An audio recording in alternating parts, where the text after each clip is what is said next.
boa noite para vocês, tá? Sejam todos muito bem-vindos a essa noite, a última noite do terceiro Seminário Nacional de Educação Bilíngue de Pessoas Surdas. Obrigada pela presença de vocês.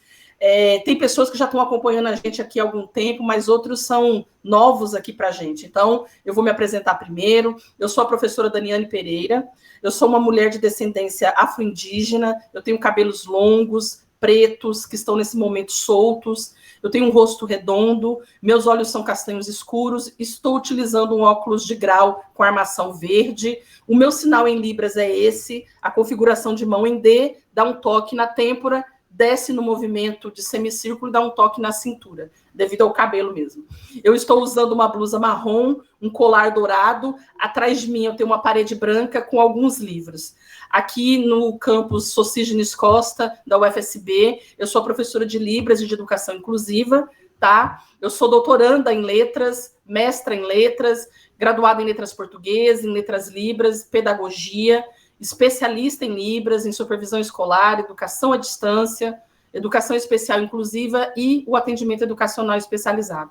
Eu sou coordenadora do Grupo de Estudos em Língua de Sinais brasileiro, o GELES, e também do GP, o Grupo de Estudos e Pesquisas em Educação Especial Inclusiva, que eu tenho muito orgulho de estar com eles aqui, o grupo todo.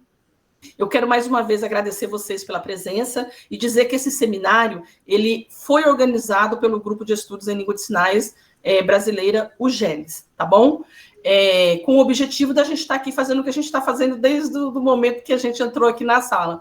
Discutir, pesquisar, congregar professores, acadêmicos, pessoas interessadas em discutir sobre Libras, sobre educação de surdos, tá bom? Eu quero agradecer desde já a presença dos tradutores e intérpretes de Libras, língua portuguesa, que estão com a gente hoje para tornar essa atividade acessível à comunidade surda, tá bom? A gente está hoje com Antônio Alves Cavalcante Júnior, da Secretaria de Educação de Tocantins, com a Crisiane de Freitas Soares, da UFPEL e também do Instituto Federal do Rio Grande do Sul, com a Leni Aparecida Rabelo da Silva Mendes, da Unimontes, com a Luana Isabel Gonçalves de Lima, da UFV, e com a Raimires Costa Rocha, da Secretaria de Educação de Brumado. A gente também avisa que esse evento está sendo gravado, tá? A gente vai deixar uma cópia lá no canal do YouTube Observatório Inclusivo UFSB. Os monitores vão deixar para vocês o link aí no chat. A gente pede que vocês se inscrevam no canal, ativem o sininho de notificações para receber um alerta quando a gente deixar um conteúdo novo, e claro que deixa o like lá, né? Durante essa atividade também, a gente pede que, para melhor visualização da equipe de suporte, a equipe de intérpretes, que a gente deixe as câmeras desligadas e os áudios também, por gentileza, devido à plataforma Google Meet. Quanto mais janelas abertas tiverem, mais dificulta as pessoas surdas de encontrarem o intérprete, tá bom? E para a gente dar início, então, e que uma lista de presença também vai ser passada até o final da atividade, tá? E para a gente dar início, então, a essa atividade, a última noite, né, de palestras no seminário, a gente hoje vai falar sobre o tema Educação Bilíngue de Surdos no Ensino Superior, desafios e implicações, e a convidada dessa noite é a professora doutora Simone Lorena da Silva Pereira, da UFRN. A professora Lorena, ela é doutora em estudos da linguagem, ela é mestra em educação, é licenciada em letras e, atualmente, ela é professora assistente da área de estudos linguísticos da língua de sinais no curso de Letras Libras, Língua Portuguesa, da Universidade Federal do Rio Grande do Norte. A professora Simone, ela também coordena o grupo de pesquisa Políticas Linguísticos, Direitos Linguísticos e Práticas Discursivas para comunidades surdas. Aí, ó, vamos juntar esses grupos. Além de integrar os grupos Práticas Discursivas na Contemporaneidade, da UFRN, também o grupo de pesquisa Educação, Linguagem e Surdez, também da UFRN.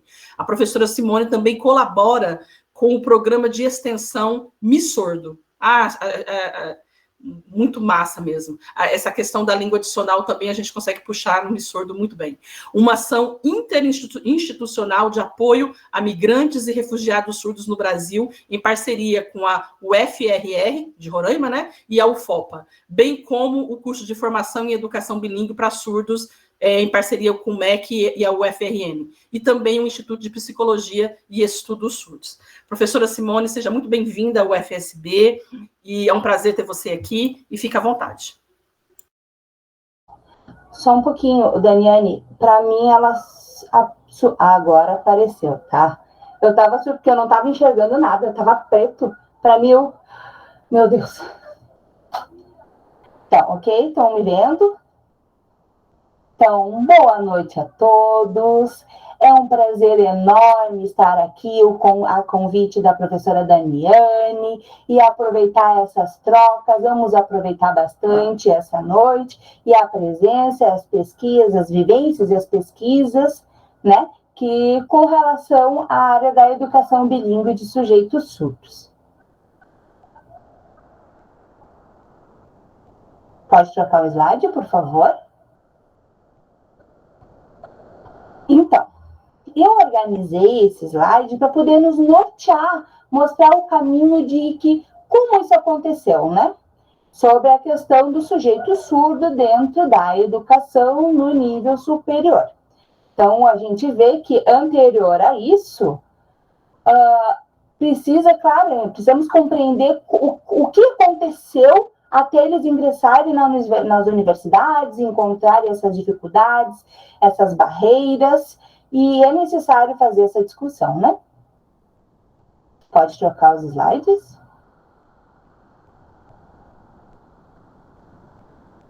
Pode trocar, por favor?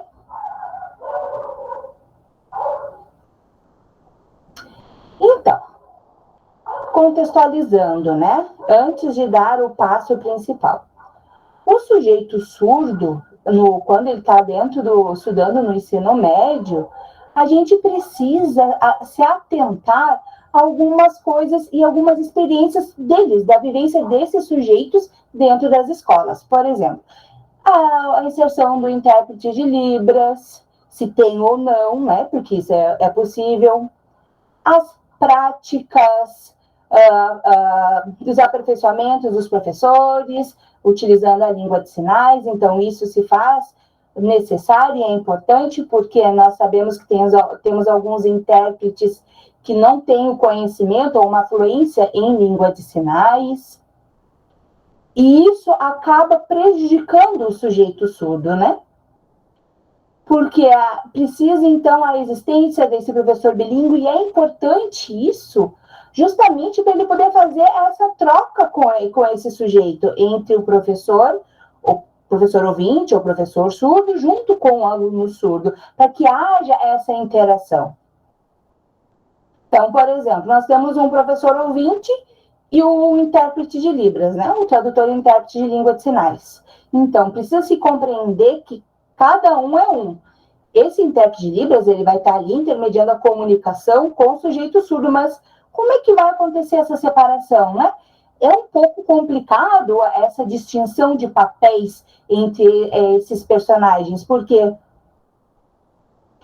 esse agente, que é o professor, que está ali intermediando, nós temos o aluno surdo e nós temos também o tradutor e intérprete de Libras. Então, são 3 agentes participando deste processo.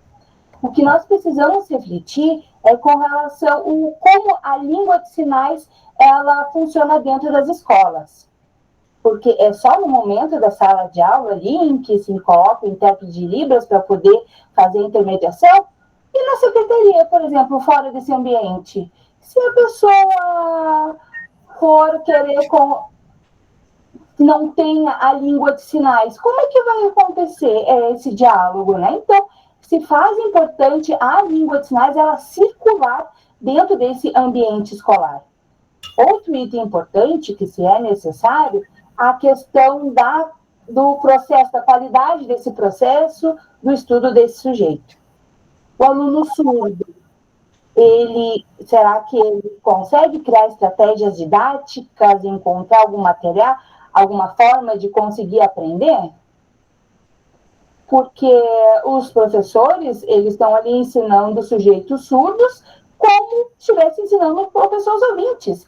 Não criam estratégias, não adaptam materiais, não utilizam de estratégias visuais, e isso é uma educação clássica que já se vem de muito tempo. E o que se faz necessário? dentro da sala de aula com o aluno para que ele consiga aprender dessa forma, ele não vai conseguir, né? Vocês lembram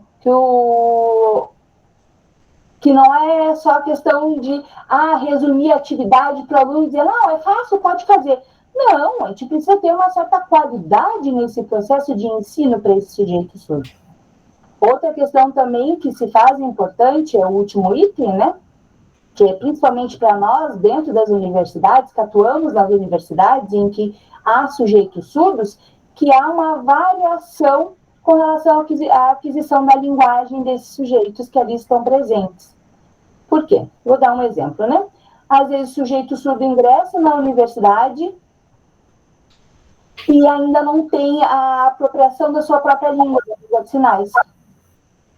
Né? Ele sabe um pouco do português, faz algumas traduções, mas aquela fluência em língua ainda não. E o português, ele apresenta essa falha, né, com relação à língua portuguesa. Então, o sujeito, quando ele ingressa na universidade, ele precisa ter as informações, saber nós precisamos saber qual é o perfil desse sujeito acadêmico, né? E compreender que existe uma gama diversificada desses perfis. Próximo slide, por favor.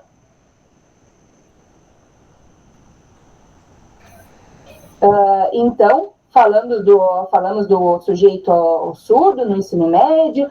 O próximo passo, qual será, então? A preparação, que seria o segundo passo, né? É a preparação dele para ele poder ingressar, fazer o vestibular e ingressar nessa universidade. O sujeito surdo, parece que não... Eu vou falar uma coisa para vocês, parece que não tem informação, sim, mas a gente precisa saber que as pessoas de fora não têm conhecimento sobre. Que o sujeito surdo, ele não precisa necessariamente ingressar só no Letras Libras. Né? Ele pode escolher cursos variados, o curso de interesse dele, no qual ele tem uma afinidade. No momento que ele ingressa, e falando do ensino médio, né, a gente percebe que ele apresenta várias dificuldades com questão de aquisição de conteúdos, mas ele precisa ter um suporte desse curso no qual ele vai querer se candidatar, né? Principalmente com relação a conteúdo, a variação de conteúdos que ele vai ter que saber, vai ter que aprender, vai ter que ter o conhecimento para poder prestar esse vestibular. E é difícil, né? O ensino médio, de forma geral, ele é muito difícil para esses sujeitos. As famílias são constituídas de forma diversificada, suas estruturas, às vezes, não dão esse suporte que ele precisa. Então, por isso que ele precisaria focar justamente no curso em que ele vai querer. O Enem mesmo, né? Em que tem a presença do intérprete de Libras.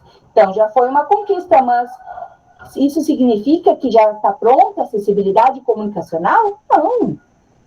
Nesse momento, na verdade, esse é o último passo. A gente precisa tentar compreender toda essa trajetória dele, se preparar, para que ele consiga se preparar, tanto os surdos quanto os ouvintes, né, para poder ingressar nas universidades e de direito de igualdade como os ouvintes. No segundo tópico aqui, falando sobre os cursos pré-vestibulares, né, em língua de sinais, em que usam metodologias visuais. Isso parece um sonho, né? Parece que é o ideal, esse seria de fato o ideal, né? Mas sabemos que isso é para o futuro, não para o agora. Vamos imaginar imagina os surdos ingressando nos cursos, fazendo vestibular para poder ingressar nesses cursos. E aí eles aprenderam, tendo as informações da sua própria língua, eles tendo, então, uma clareza dos conhecimentos, então, ali trabalhados. Então, e dá para a gente fazer isso. Claro, é um processo, é uma organização que se precisa ser feito para que isso, de fato, venha a ocorrer. Próximo slide, por favor. Então, aqui é um exemplo, né? É um tipo de vestibular diferenciado que existe no curso de Libras e Língua Portuguesa, da UFRN, que é diferente do Enem, em que nós fizemos, como é que nós trabalhamos, né? Ofertando oportunidades de fala para esse sujeito surdo. Porque nós sabemos que existem dificuldades, vocês lembram que eu havia comentado dos passos, do primeiro passo, e depois do segundo passo, a questão do ensino médio, e depois ele se preparar para o vestibular, fazendo os cursinhos para vestibulares. Então, aqui no Letras Libras, Língua Portuguesa, que é o curso de Letras Libras que nós temos na UFRN, então nós utilizamos a língua portuguesa e a língua de sinais.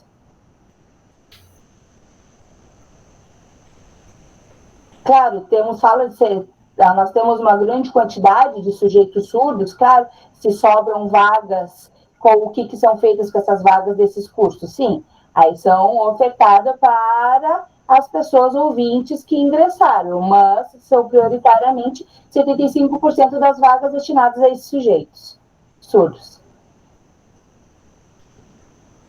A prova que nós temos, prova de habilidades específicas em Libras, é uma prova que nós temos, e como é que ela funciona, né?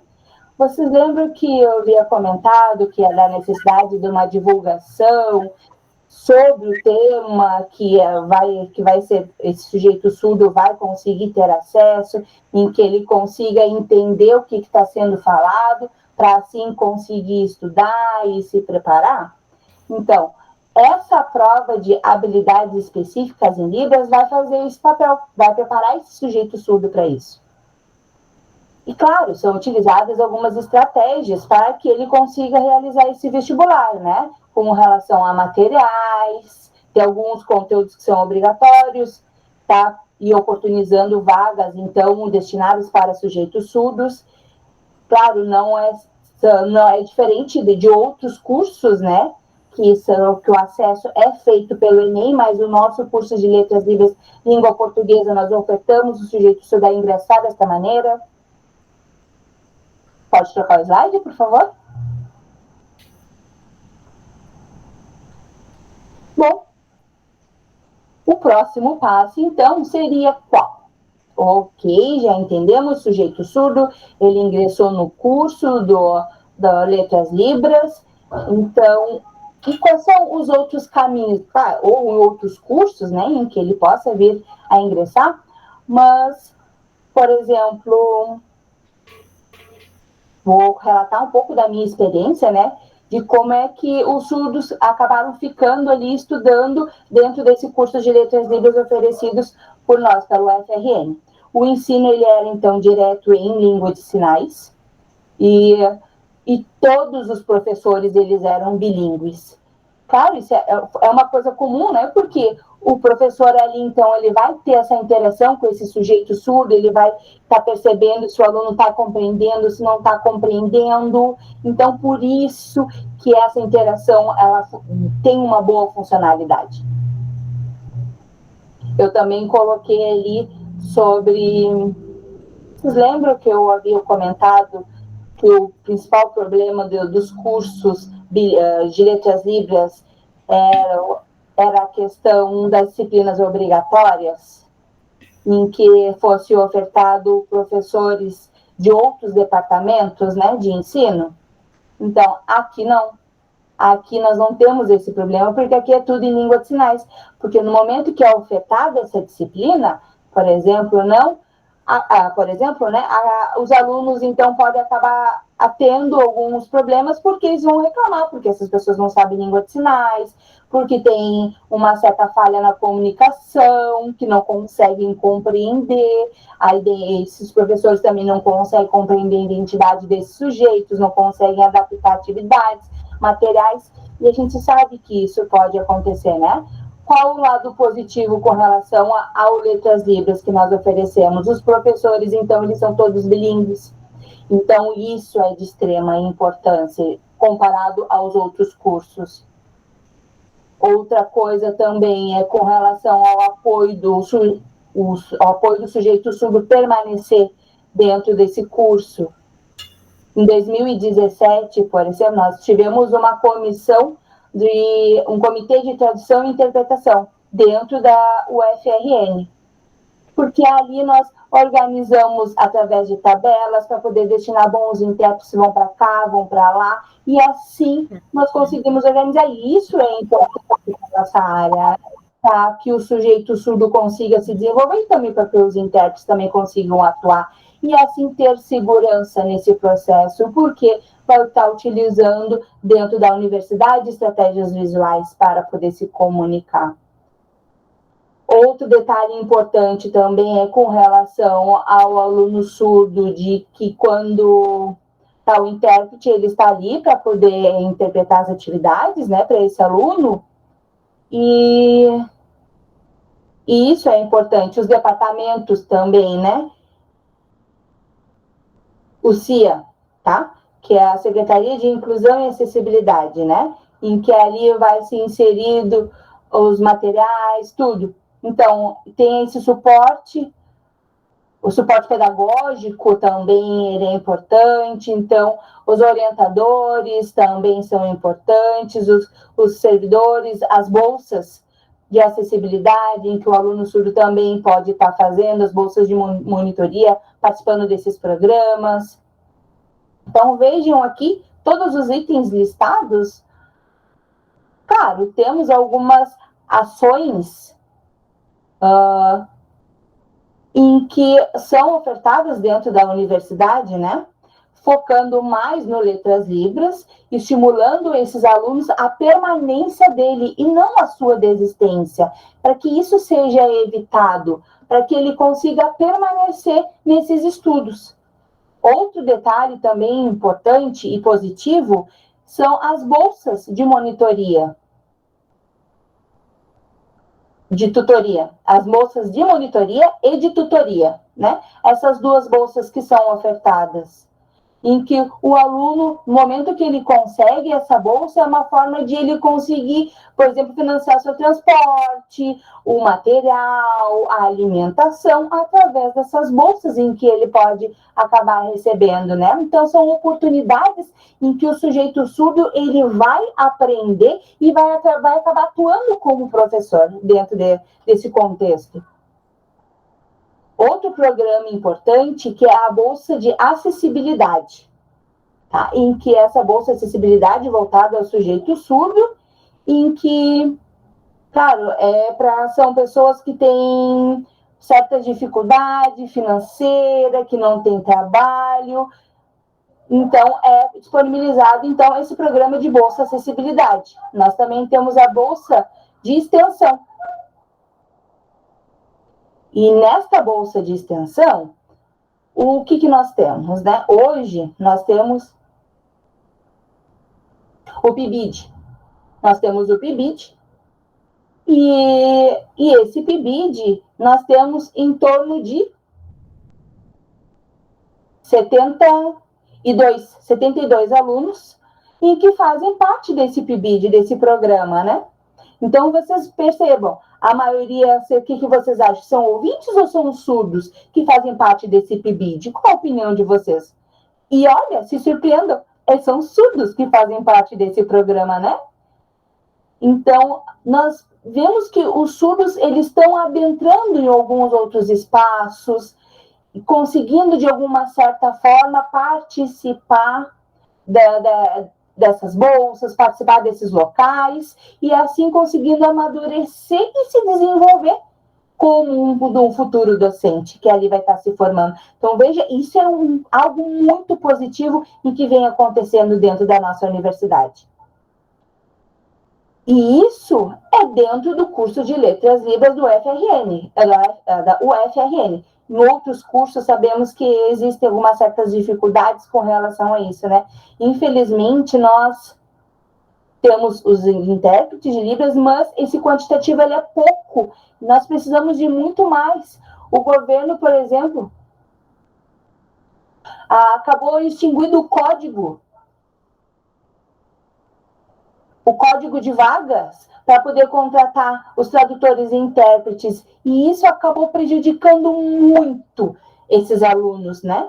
porque as universidades, elas se dizem acessíveis, tendo que utilizar a língua de sinais no seu interior, e nós não temos esse profissional. Vejamos, né? É algo contraditório. Então, principalmente em cursos em que nós não temos professor bilíngues. E já aconteceu, por exemplo, de alunos surdos ingressarem em um curso de designer, e eles ingressaram nesse curso de design e dali estavam ali assistindo sua aula, quietinho, e o intérprete de Libras não tinha. Não tinha intérprete de Libras para esse aluno. E o aluno estava ali, porque ele estava ali se sentindo, como é que eu vou trabalhar? Não vai ter um problema. Mas nós temos um decreto que assegura isso, né? Infelizmente, sim, isso acontece, porque os outros surdos também, em outros cursos isso aconteceu. E como é que nós iríamos tentar resolver isso? Teríamos que ver que, nesse momento, estava sendo impossível, como eu havia comentado, né? Vocês lembram do PIBID que eu falei?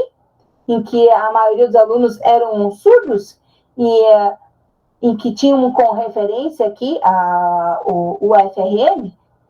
Então, o surdo, ele utiliza a língua de sinais ali, em comparação com o seu futuro, não sabia como iria acontecer, porque se eram vaga para psicólogos, né? A vaga na área da psicologia, o sujeito faz o Enem e esse curso, como é que ele vai acabar cursando? Não teria como ele estudar, ele se preparar como ele se preparou anteriormente para poder assim, ingressar no curso. Outra experiência também, um relato do PIBID, o vestibular destinado para o curso de Letras Libras, né, que iria acontecer, foi organizado por mini-cursos preparatórios para que esses alunos pudessem estudar, para poder fazer seu vestibular. Então, foi ofertado isso para esses alunos poderem ingressar. Quantos aprovaram no Letras Libras? 60. Vejam. 10 alunos aprovaram no Letras Libras. Então, precisa assim, percebam que existem essas dificuldades, né? Então, precisa-se realmente estimular e acreditar que esses sujeitos eles podem estar ocupando esses diferentes espaços. Não dá para se resolver tudo, mas dá para se encaminhá-los, dá para se estimulá-los e assim eles conseguirem lutar por aquilo que eles vêm a desejar, né? Também a questão da permanência neles, né? Então, isso depende muito dos recursos, quais estratégias vão ser utilizadas dentro da universidade que vão ofertar essa permanência desses alunos.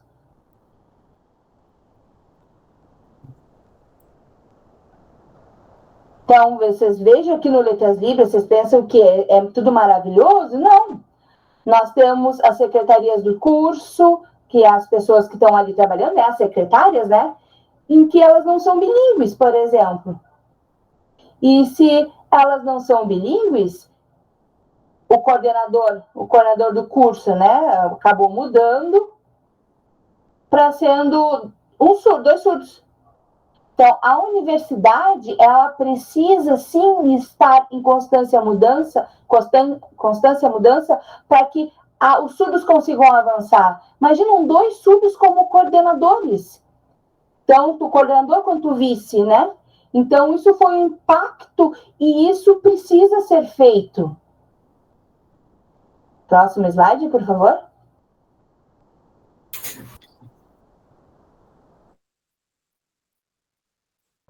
Então, imagine, né, com relação ao Letras Libras, né, nós estávamos falando do ensino superior, mas tendo como o ensino de língua, tendo só o L1 e só o L2, L1 sendo a Libras e L2 a língua portuguesa.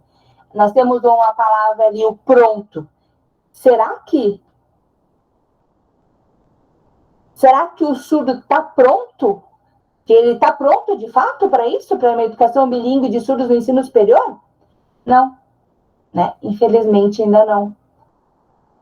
Porque são passos que são construídos e assim o sujeito vai se aprofundando.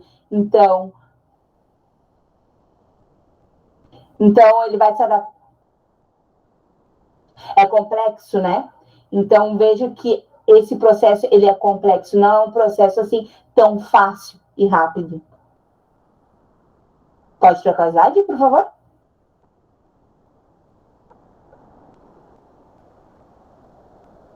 Tá, né? Vocês lembram que nós estávamos falando sobre os desafios?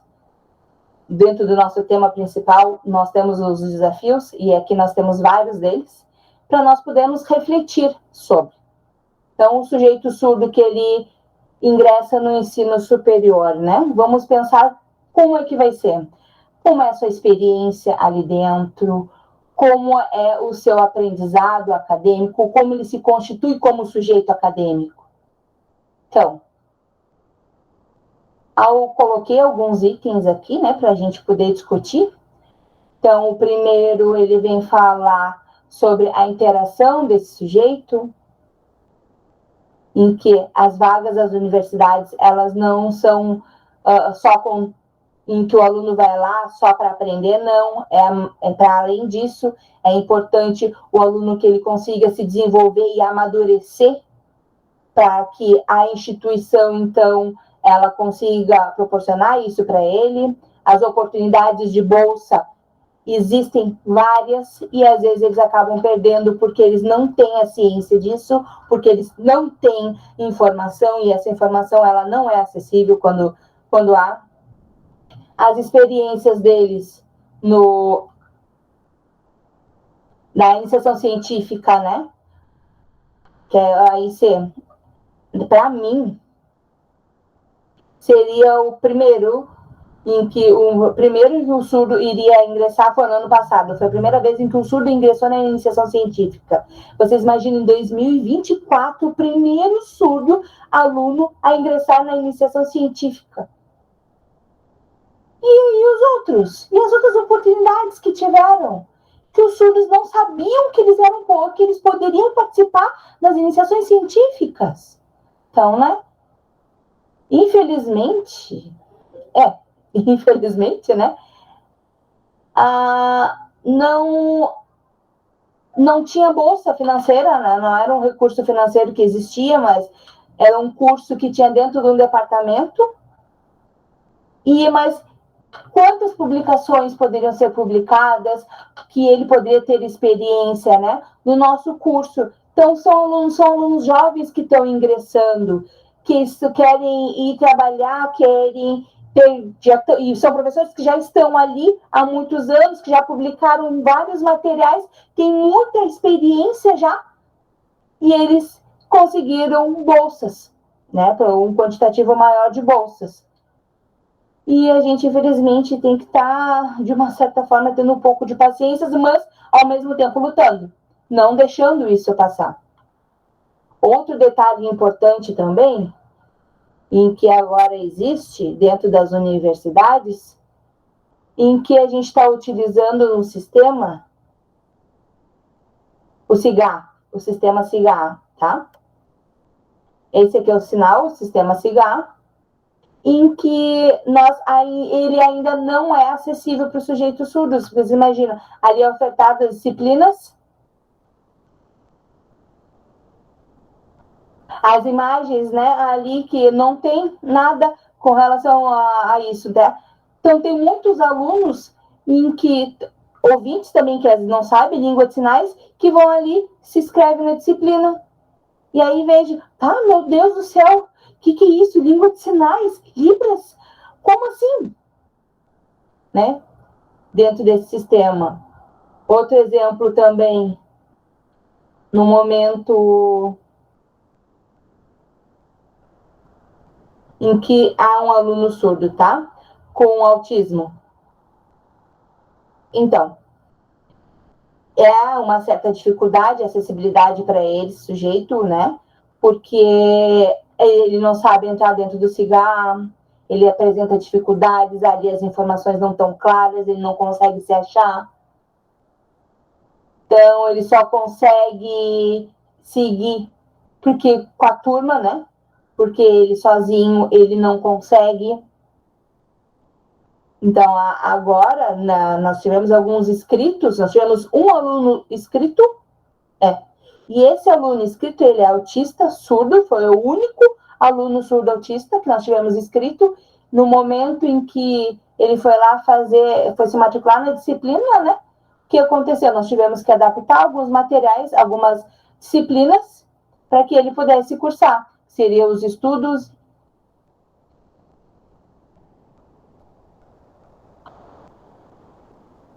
individualizados, tá? Isso aí. E os estudos individualizados, né? Então, lembram que nós temos um aluno que estava ali, em que precisa ser feita a adequação desse material para que esse aluno, esse único aluno, estivesse ali e pudesse cursar. Então, vejam que ele sozinho, ele por si só não consegue aprender, não consegue se desenvolver. O departamento não sabia do perfil desse aluno. Agora nós vamos trocar o intérprete, professora. Então, outra coisa muito relevante é a questão, na questão do surdo, aprender a língua de sinais. É uma oportunidade que oferece também a língua inglesa, né? O espanhol, várias outras línguas também. Como que é feito, né, esse processo de aquisição de outra língua para o sujeito surdo?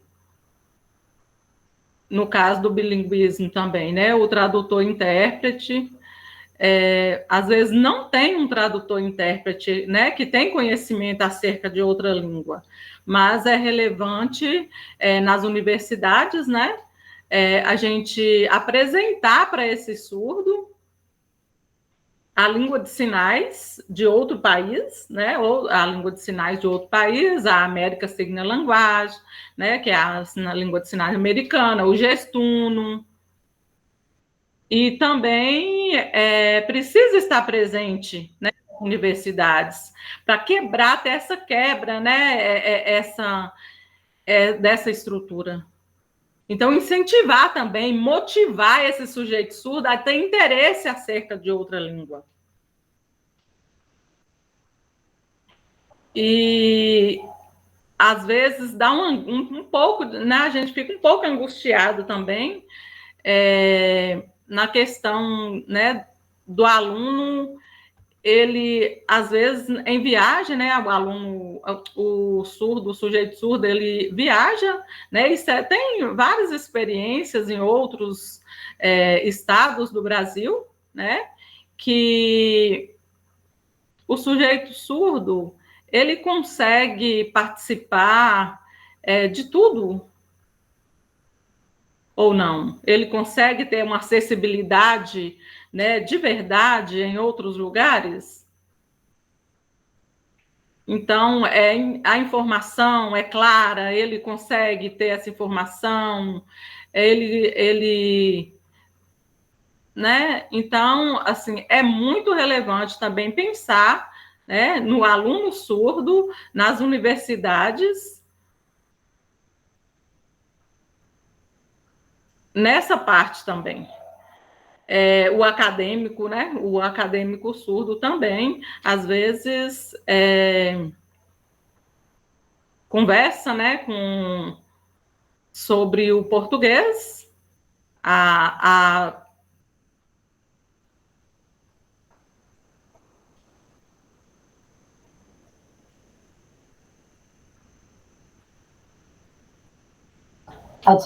adicional, isso. E o sujeito surdo, às vezes, ele precisa, no momento, né? O sujeito surdo, ele tem essas barreiras, essas dificuldades quanto à língua portuguesa também.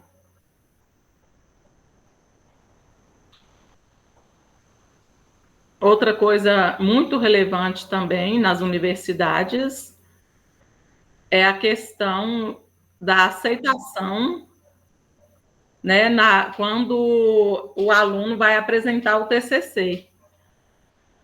Ou uma outra atividade. Eu sinto que é difícil. Por quê? Porque a escrita do português, né, devido à escrita do português nas universidades, significa poder, né? Muitos movimentos acerca da língua de sinais, né, nos cursos superiores, incentiva também, né, tem que disseminar a língua de sinais.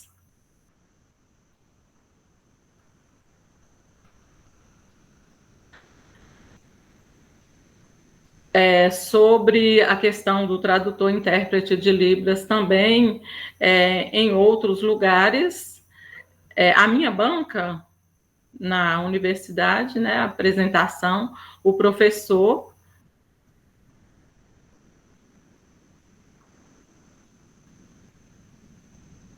esse é o sinal. Turquia. Tá travando para mim. Turquia. Eu assumo, Leni. Turquia. Tá. Pode deixar, Cris. Na Turquia, né?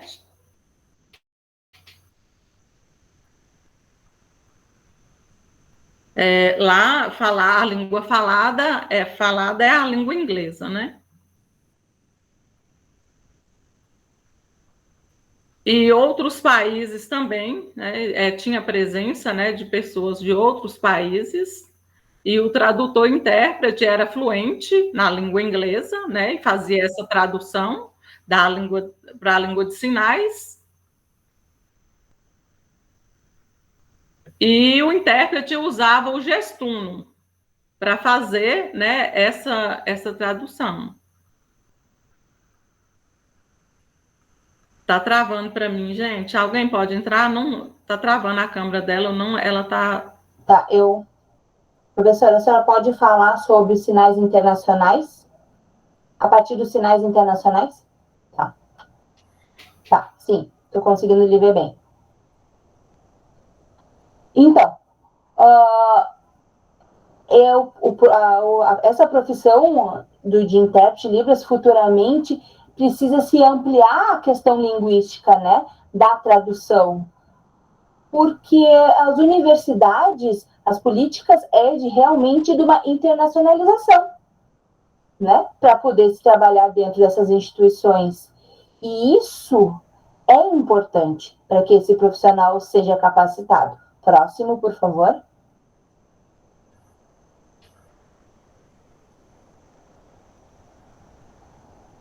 Então, aqui nós falamos sobre políticas linguísticas nas universidades federais brasileiras, né? Por que nós vamos discutir sobre ou falar sobre? Existe um documento que fala sobre as políticas linguísticas. Esse documento é esse nome, Políticas Linguísticas de Universidades Federais, e esse documento ali fala do sujeito surdo. E ele se detalha perfeitamente, será que se detalha ou não, sobre esse sujeito surdo? Só para a gente conseguir compreender melhor, né? Quando se criou-se as políticas linguísticas nas universidades federais, como é que ela se deu? Foi no ano de 2017. 2017. Isso. Então, começou a se divulgar, falar sobre isso, sobre os programas de internacionalização das instituições, Programa Institucional de Internacionalização, em que as universidades, no qual fizesse parte desse projeto, desse programa, iriam receber uma verba e as universidades viram alguma oportunidade e daqui a pouco se organizaram rapidamente, e fizeram esse documento com uma certa urgência, né? Se organizaram para isso. Não teve tempo para poder se preparar, não teve tempo para poder parar, não teve tempo para trocas, para convidar pessoas de outros cursos para poder se discutir sobre, para poder cada um dar sua opinião e fazer essas complementações e ali interagir. Não se houve tempo para isso. Eu realizei uma pesquisa, fiz um levantamento de dados em que esse documento de políticas linguísticas em que eu encontrei no YouTube, nas redes, né? E eu percebi que esse documento de políticas linguísticas, ele é muito falho, sabe? Ele é muito superficial, ele é muito generalista, ele coloca um exemplo simples, por exemplo, da língua de sinais, coloca pouca coisa ali, simplesmente isso, né? Eu sei que as informações são importantes, sim, eu compreendo que essas informações... Aliás, grave essas informações que nós retornaremos depois sobre isso. Pode passar os slides, por favor? Então, só para nós lembrarmos, né? Ontem vocês estavam conversando sobre políticas linguísticas, e aqui hoje nós estamos tocando nesse assunto novamente. Mas políticas linguísticas, as pessoas chegam a pensar, mas, de novo, políticas linguísticas é só teoria. E por que dessa importância tanto da política linguística? Vai mudar alguma coisa na vida? O que vai interferir? Mas parem e vejam, né? Aqui como nós estamos apresentando. É importante, sim, isso porque nós temos o inglês, nós temos o inglês que é utilizado na sociedade que isso pode acontecer, porque as políticas linguísticas, elas é para tentar resolver alguns problemas com relação a línguas, né? Como é que as línguas vão se tornar padrão, de como é que nós vamos tentar resolver esse problema. Então, é isso que se trata as políticas linguísticas. Nos planejamentos linguísticos, por exemplo, a implementação e aplicação da sua política, né? Então, vejam que a política linguística, ela se organizou, se constituiu, falando sobre línguas, suas regras, usando algumas nomenclaturas para isso, e colocaram isso nesse documento. Mas no momento do planejamento linguístico, o que foi feito? Foi ofertado como isso foi colocado em prática, né? Por exemplo, o governo federal, ele ofertou Libras para os professores, tá? Um exemplo bem simples, assim, para vocês conseguirem compreender. Mas as políticas linguísticas não é só isso, não é só línguas, ofertar línguas. Sim, é isso, sim, mas junto com cultura, a relação de vivência na sociedade, tudo isso deveria ter sido também. Então, esse documento de políticas linguísticas dentro das universidades, eles têm, por exemplo, fala da língua de sinais, que ela é importante para o sujeito surdo, mas como esse sujeito surdo vai se desenvolver? E nesse documento não fala. Ele só coloca ali que é preciso. Mas como essa língua vai ser disseminada? Não há registro, não há nada que fale sobre. Então, parece que coloca em umas letras... utiliza o termo que não é obrigatório, não tem obrigatoriedade, né? Disso, não tem essa obrigatoriedade de estar ensinando essa língua para os demais que ali fazem parte desse ambiente. Próximo slide, por favor. Isso. Ou parece que a Libras ela é só para utilizar dentro do curso de letras livres. Será que é isso? Não, né? Não deveria ser. Não é. Vocês lembram que eu havia comentado que os surdos, no momento que eles vão fazer as suas escolhas de qual curso a vir a cursar, ele tem direito de cursar qualquer um. Então, a universidade, ela tem que estar preparada e, assim, fazer uso da língua de sinais dentro desse ambiente acadêmico. E as políticas linguísticas têm 3 viés, tá? Com relação a 3 fatos bem importantes. O primeiro é, então, com relação ao ambiente linguístico, em que há ou não a presença de línguas. Imagine vocês, vamos pensar nós aqui, né? Vamos refletir. Nós aqui dentro da universidade. Aqui, por exemplo, dentro da UFRN, nós temos, se a Libras ela está nesse ambiente linguístico, como é que vamos trocar? ela está ou não? Será? Nós vamos trocar o intérprete.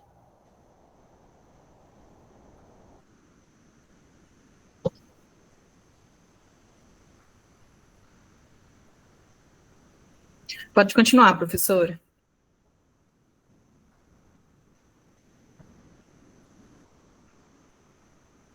Então, para a gente resolver essa questão da política linguística, a gente precisa de alguns pontos,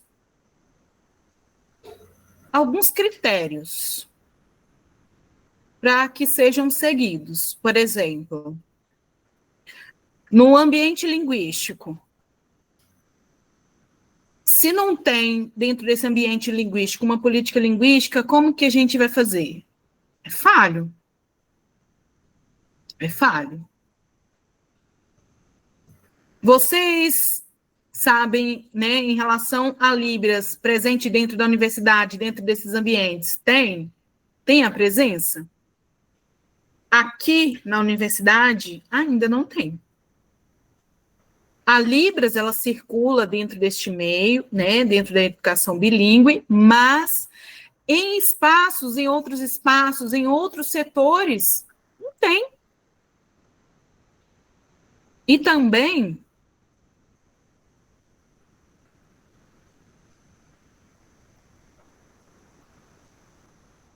no comitê de intérpretes de Libras, é importante, né, que a gente tenha profissionais, porque a gente tem poucos profissionais. Como que a gente vai pensar? O surdo ele precisa escolher quais questões? Qual evento, qual disciplina que ele vai estudar? Porque são poucos os profissionais atuantes. Então, primeiro, né, o ambiente linguístico ele é falho, né, dentro da política linguística, né, também falta critérios. Segunda questão, a língua, né, ela é importante para dar empoderamento linguístico para essas pessoas também. E a Libras é uma língua, ela está ali como uma língua. No documento, a gente encontra, né, a aquisição linguística. Porque como que a gente vai oferecer essa aquisição? É falho dentro desses critérios. E é língua. Parece que a Libras ela está em um patamar menor que se comparamos com o português. Quando a gente fala do nome, língua, é importante. A língua brasileira não é somente relacionada com a aquisição. Não é somente o nome. Então, a gente pensa, né, nessas questões falhas que dá uma angústia. E no terceiro ponto é a função. Porque é importante a gente pensar, né, da função do nome e mostrar a Libras, né, qual que é o lugar da Libras dentro do Brasil. Por exemplo, eu falei em relação, né, da língua oficial. O segundo, eu falei em relação à língua brasileira, né, a língua nacional. E o terceiro, em relação à comunicação, né, expressão e comunicação, porque a Libras parece que ela não está inserida nessa questão.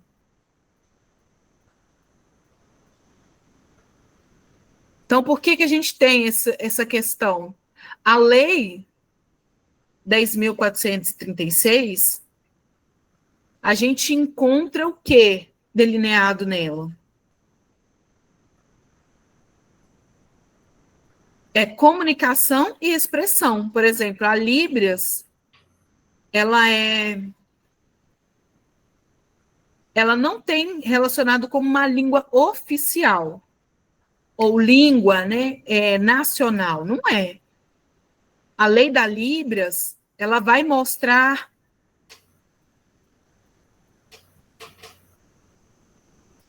em relação à expressão, né, e isso angustia a gente, nos inquieta.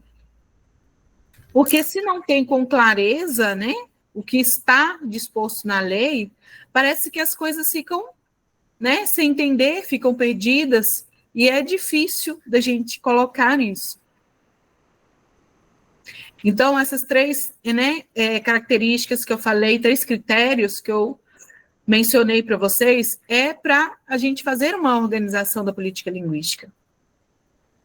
Por isso é importante que nós tenhamos, né, opiniões, comentários a respeito. A gente precisa de questionar sobre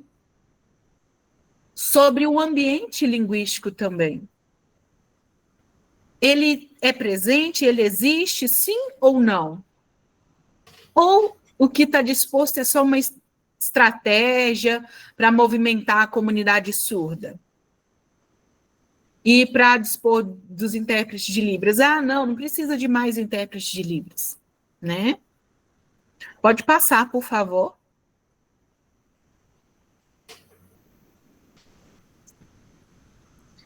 E aí a gente vai falar sobre, né, os direitos linguísticos e a gente precisa de contextualizar, né, sobre as questões humanas. Por exemplo, em um evento que a gente tem a presença do tradutor e intérprete de Libras, as pessoas falam, nossa, tem intérprete de Libras, parabéns, que legal, que bom. Uai, mas isso está no decreto. Não é uma questão, por favor, coitado, coloca o intérprete de Libras. Não é, é um direito. A gente precisa de mudar a consciência. Mas uma coisa interessante que está no decreto relacionada ao direito linguístico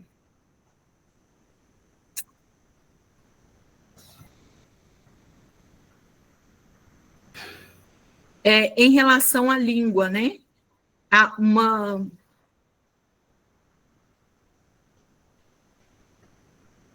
língua minoritária, comunidade minoritária,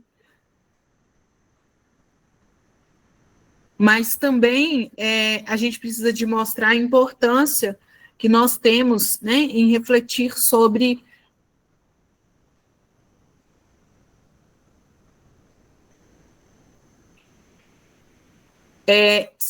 mecanismos em como que a gente vai direcionar, né, toda essa estratégia, todos os caminhos, toda a trajetória.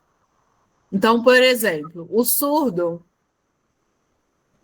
ele tem interesse em direcionar para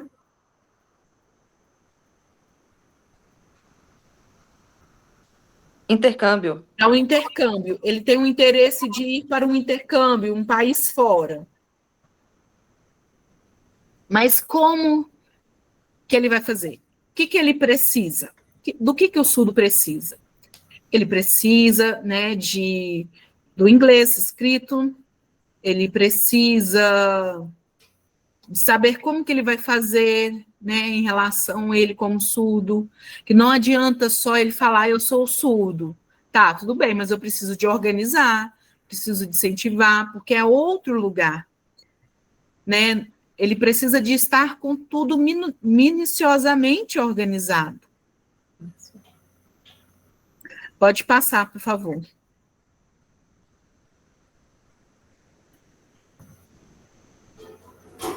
E aí, dando continuidade, né, àquela visibilidade do caminho, de etapas que a gente percorreu, não é fácil para o aluno surdo, né, uma vaga dentro de uma universidade. É preciso que, né, a maioria dentro do ambiente, o surdo, ele tenha, né, essa permanência, esse lugar de fala.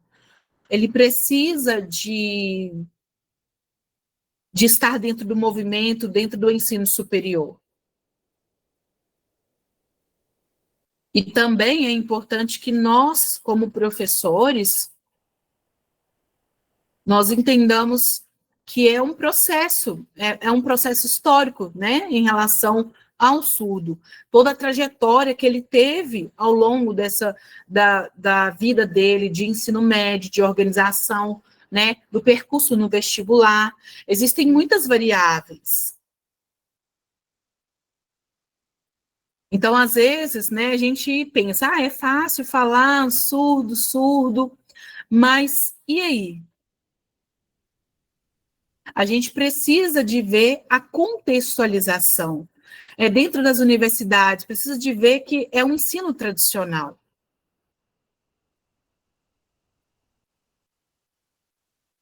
Então, quando a gente vê essa questão, a gente precisa de incentivar os surdos. E, às vezes, né, uma questão principal relacionada com a Libras é a gente estar, né, dentro desse ambiente para que isso se expanda. Incentivar, né, ter profissionais, tradutores e intérpretes de Libras, brigar, né, lutar para que tenha, né, mais códigos de vagas para tradutores e intérpretes de Libras, né, para que isso se expanda. Mas é importante que a comunidade surda também, ela se expresse. E também outro desafio do surdo, né, a formação em cursos, né, estar presente nesses cursos. Aqui na UFRN, os surdos, poucos finalizam os cursos, né? Eles ficam ansiosos em relação à formação, mas e depois da finalização desses cursos, depois da graduação? Eles vão trabalhar com o quê? Vão fazer o quê?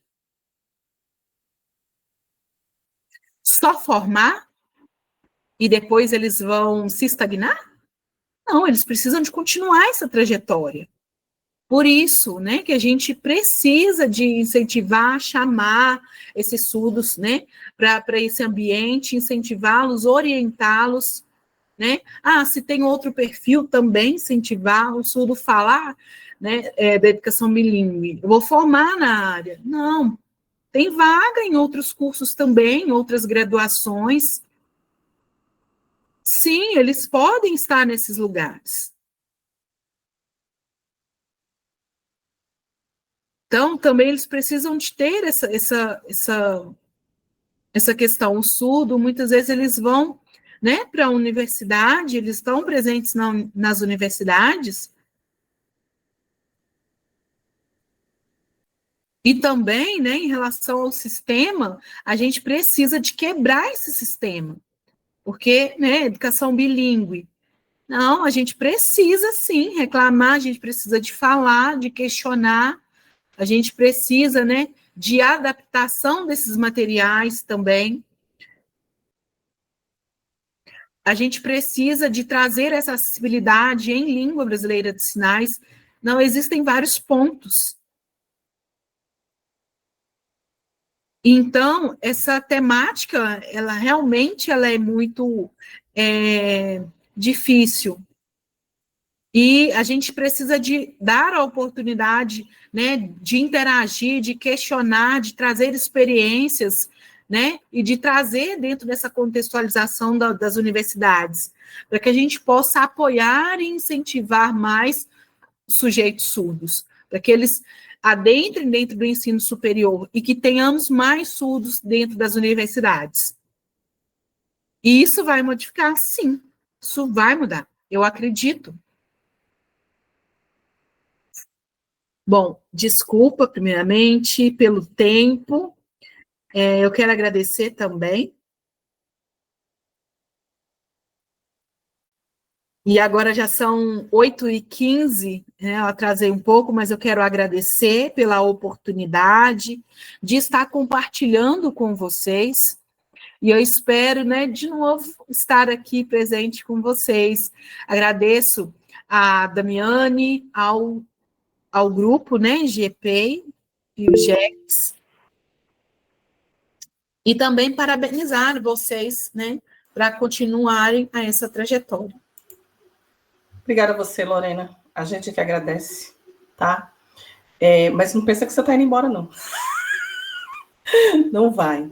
Primeiro porque você mexeu numa questão muito, muito rica, né? E muito importante, que é justamente a gente falar sobre essa questão da valorização, do reconhecimento da Libras quando a gente fala de produção científica, de produção acadêmica. Quando você veio com essa fala já no início, era que a gente estava conversando, eu lembrei muito das minhas tentativas de doutorado. Foram várias tentativas de doutorado justamente porque não haviam professores para me orientar. Eram programas da área de letras, área de linguísticas, mas não tinham professores que estudavam, que pesquisavam sobre educação de surdos e que tinham interesse nas pesquisas, porque eles, né, não era a área deles.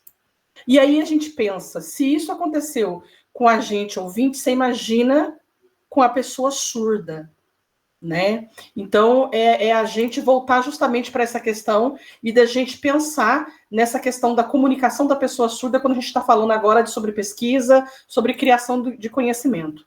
E aí, a gente vai ter 2 perguntas de Claudineia, que é uma pessoa surda, que é integrante do GELES e que tem toda uma experiência no ensino superior, porque Neia, ela é mestranda.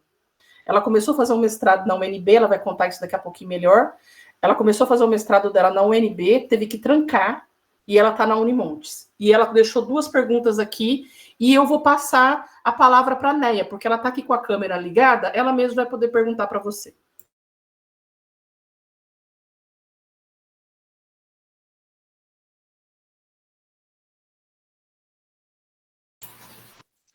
Boa noite. Bom, eu quero parabenizá-la pela palestra, foi excelente. A minha pergunta, ela é, né, sobre a questão das políticas bilíngues, né, que são utilizadas. Como é que de fato, estão sendo utilizadas e como? A questão do ensino mesmo, ensino-aprendizado, desses sujeitos surdos e acessibilidade para eles. Como é que está acontecendo isso? Ocorre ou não? Deu para conseguir compreender, professora? Tá. Tu tá falando com relação ao pós-doutorado, no doutorado, qual o contexto? Tá no início lá, quando eu tava na graduação. Tá. Então, né?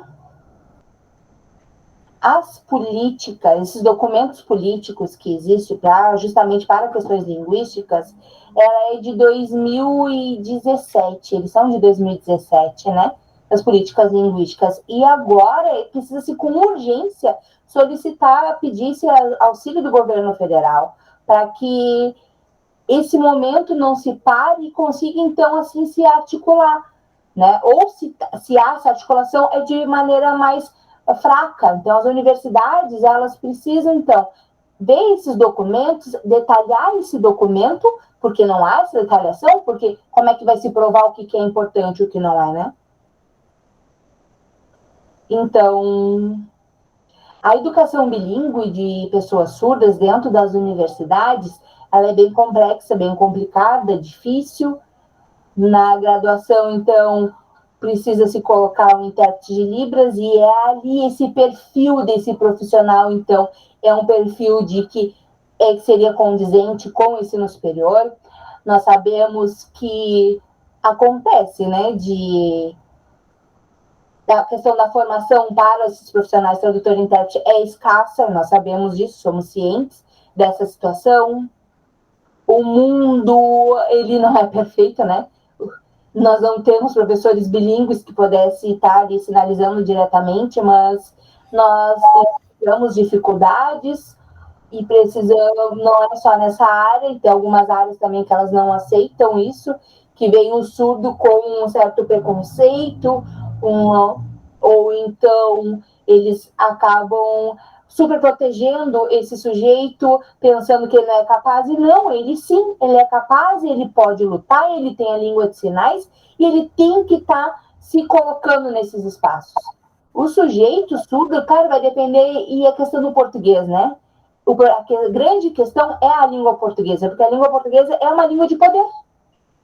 Que se as políticas linguísticas ali nesse documento apresentam falhas, e nós precisamos lutar para que as políticas linguísticas, então, elas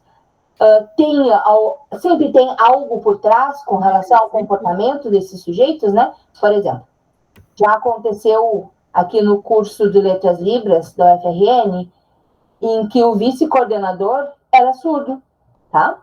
E em reuniões, nós não tínhamos intérprete de Libras. Ou então, para ir numa secretaria, nós não tínhamos intérprete de Libras. Como é que, então, esse sujeito vai se comunicar? É o direito igual que ele... É o mesmo direito que ele tem dos demais. E como isso vai acontecer? Ele vai brigar, ele tinha que brigar, porque nós tínhamos um único intérprete para poder acompanhar ele sempre. Teria que se ter esse único intérprete, se lutou até conseguir esse intérprete que fizesse acompanhamento dele, né? Se as políticas linguísticas nesse documento, por exemplo, apresentam essas falhas, a gente não pode estar esperando para mudar, a gente precisa nós precisamos lutar, nós precisamos ver, nos movimentar, ver o que ela tem por trás e assim defender, para poder quebrar essa barreira existente, né? Essa estrutura dura mesmo, que existe, para que esse sujeito surdo acadêmico, ele tenha o mesmo direito que os demais. O mesmo direito. Na minha opinião agora, tá? Eu como Simone, os ouvintes, eles têm privilégio, sim. Nas escolas, eles têm esse privilégio, tá? Porque eles conseguem, sim. E o sujeito surdo? Como é que ele vai se desenvolver? Como é que ele vai estar sempre assim nessa questão de ser prejudicado? Ele precisa sim lutar e até ingressar na universidade, essas vagas nas universidades. E as universidades, claro, elas precisam se melhorar, elas não são perfeitas, sim, elas precisam criar estratégias, precisam saber de que precisam lutar, esses sujeitos também precisam lutar e assim dar seguimento, né? Então, é difícil, não é algo fácil, mas principalmente agora, nesse momento, nós... Não falei sobre o bilinguismo, né? Mas...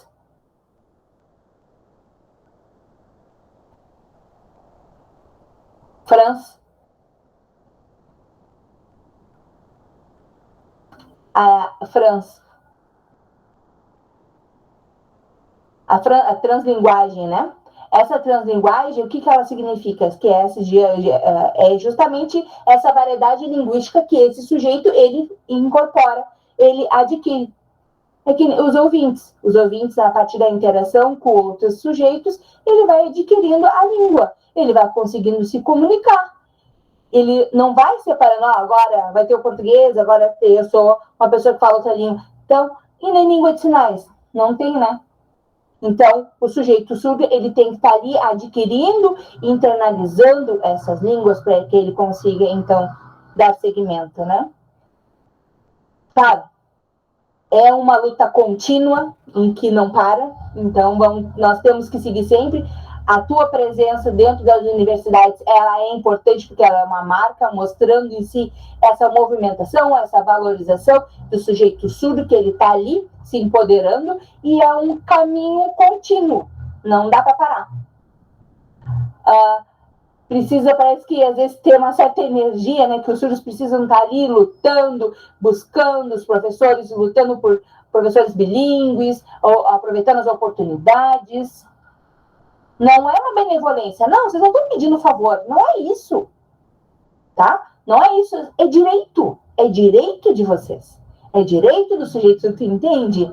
Parece que, se não falar nada, fica ali meio que camuflado, vai deixando, aqui, vai se tendo um controle de um lado, vai se deixando para o outro, sabe?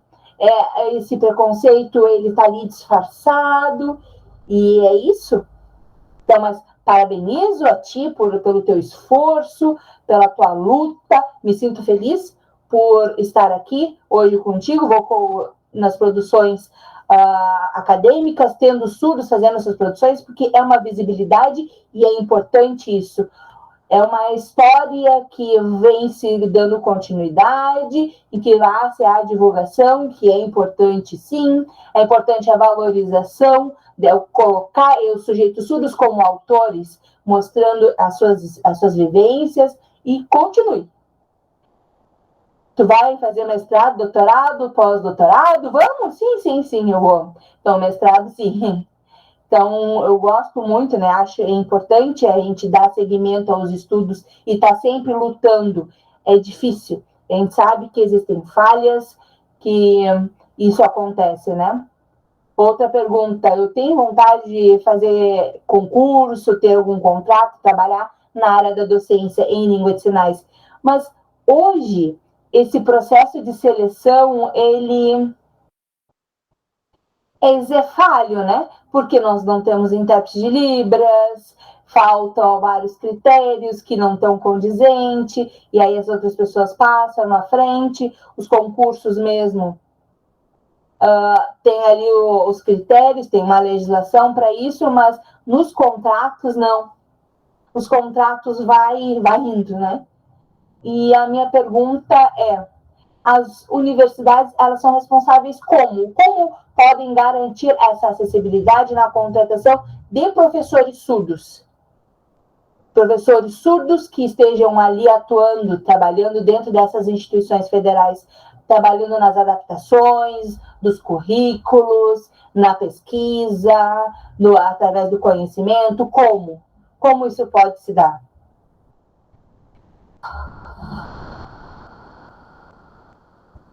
É complexo, né?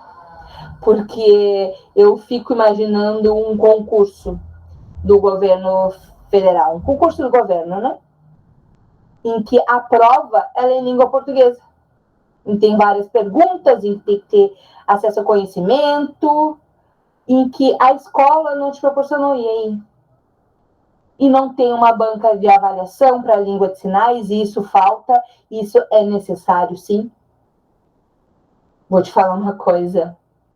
Os intérpretes, é difícil, essa questão dos intérpretes é muito complicada até hoje. Às vezes o intérprete está ali e ele não tem a experiência necessária para poder fazer a tradução daquela prova, por exemplo.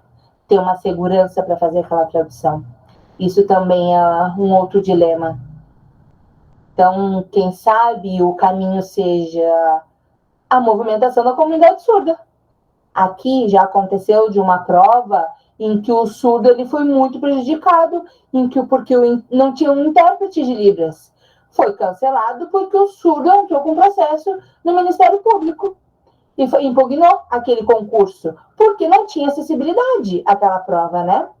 E o governo parece que se faz de ingênuo.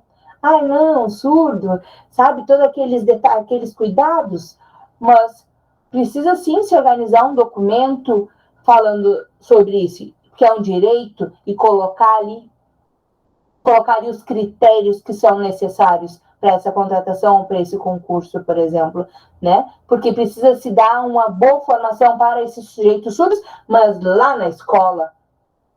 E isso é de extrema importância para que esse sujeito surdo consiga, então, se aproximar, ou ter como modelo, olha, ter esse sujeito como modelo e assim se aproximar e ver que, olha, reconhecer nele, olha, eu quero futuramente ser que nem ele, ter um modelo surdo, não só no ensino da língua de sinais, mas e mais profundo. E além disso, aqui na UFRN, os concursos para professores de Libras, eles não tem banca.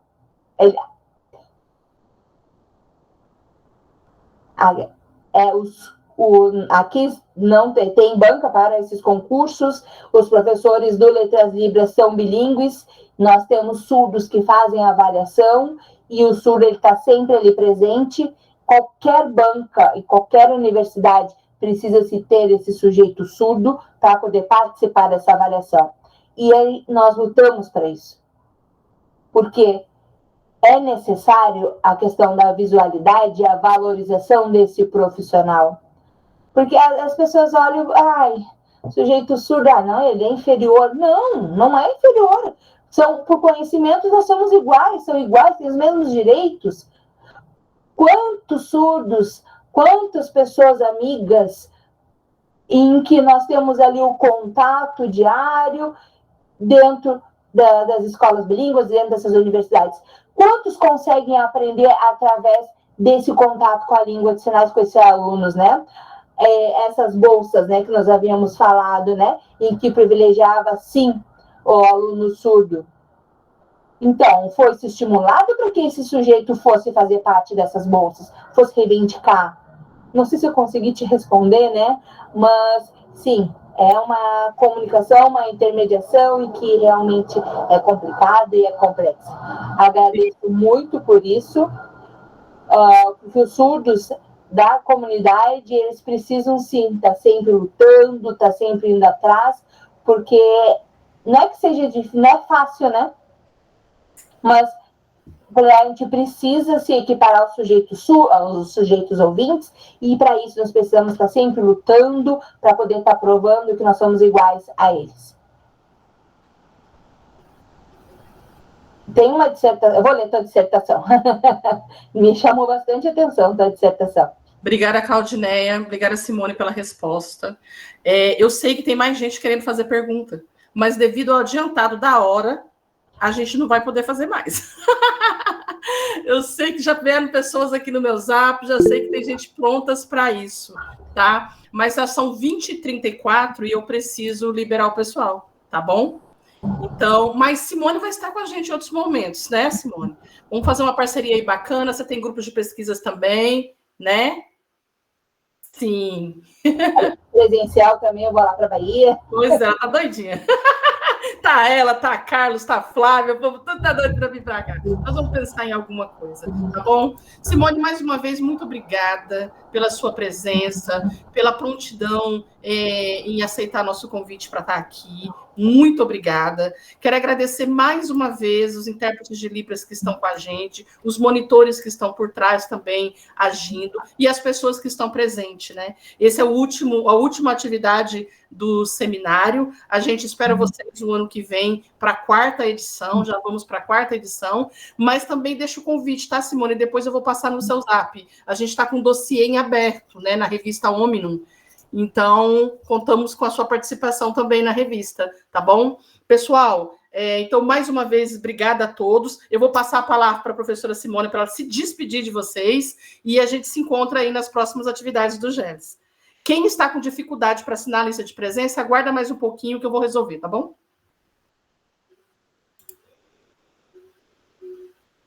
Gostaria de agradecer, então, imensamente. Fiquei muito feliz de estar aqui e de poder ter participado desse momento, e vamos nos encontrar em outros momentos, né? Porque o conhecimento, ele se dá, assim, através da interação entre os sujeitos. Então, agradeço imensamente esse convite e até a próxima, né, Daniele? Agradeço pelo convite, agradeço os intérpretes, né?